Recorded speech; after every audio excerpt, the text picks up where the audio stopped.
Kingston, Ruotsi.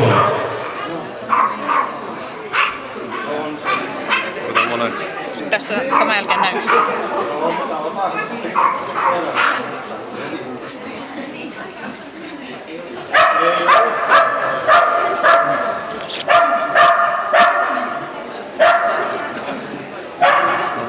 Mutta tämä on viimeinen, viimeistä ollut mun mielestä aina viimeistä.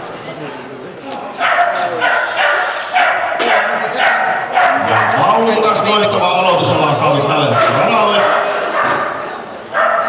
Eli mukana siis Kenneth ja Kaisa. Ja niin vaan käy, että tässä luomassa ei nollatuloksia jaeta. Edelleen ollaan kilpailussa mukana 5 virhepisteellä. Mutta luokanvaihtotuloksia ei tänään tästä kesästä saatu.